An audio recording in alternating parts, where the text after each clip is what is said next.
class, we will enter the detail of financial accounting. Basically, the reference schema for financial accounting is the following. We have, first of all, some events.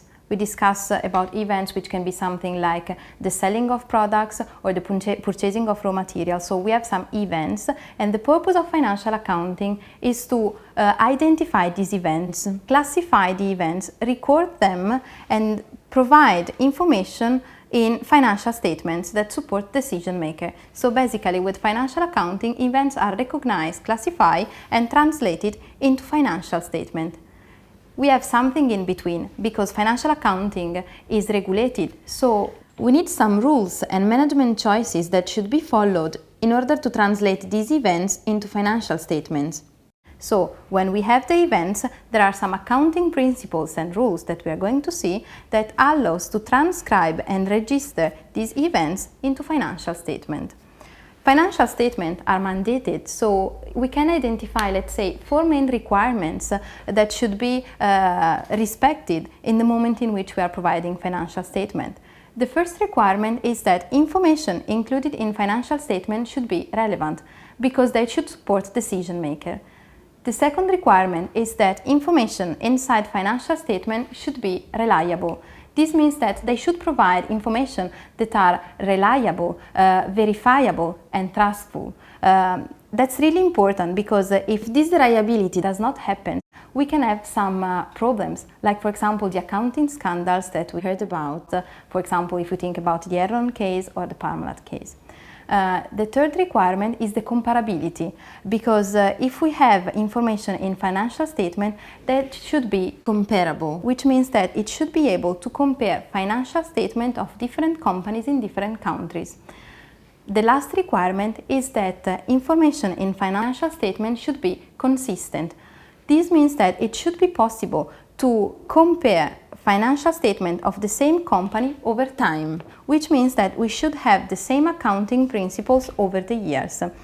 In order to have this comparability and consistency of the information, we have these rules, and these rules are mandatory. The rules that we have are called as International Accounting Standard, International Financial Reporting Standards. These are accounting rules, accounting principles that are recognized and accepted at international level, and they are useful in order to define how to register information on financial statements so that we can compare companies in different countries and over different time horizon. Why do we have different names? Actually, there is a long story for this international accounting standard. Again, we have our time horizon. And what happened was that in the past, each country had its own accounting principles that made very difficult to compare financial statements of different companies. So what happens was that in 1973, an accounting body was introduced, and it was called International Accounting Standard Committee. It was constituted by representatives of accounting organizations of different countries, and this body aimed at introducing in accounting principles that should be the same at international level. And these principles issued by this body were called International Accounting Standard. This standard has been introduced and adopted by several countries, and this body continued to issue this International Accounting Standard until 2001. Then, in 2001, this organization body became private and it changed the name, so it became International Accounting Standard Board. The purpose was the same, to harmonize accounting principles all over the world, but what happened was that it went private, so it decided to change the name and became Standard Board. Given that it changed the name, it also decided to change the name to the accounting principle, and they became International Financial Reporting Standard.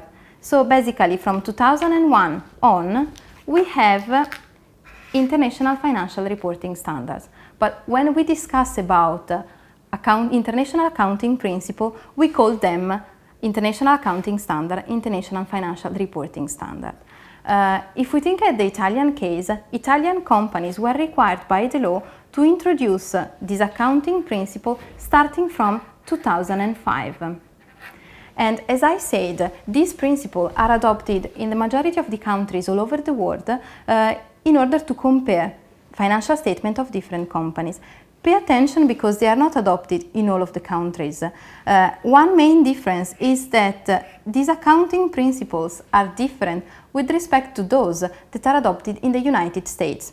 In the United States, we have different principles which are called General Accepted Accounting Principles. They are different, so if we want to compare financial statements, for example, of European companies with those of US company, we cannot if the US company adopts these US principles.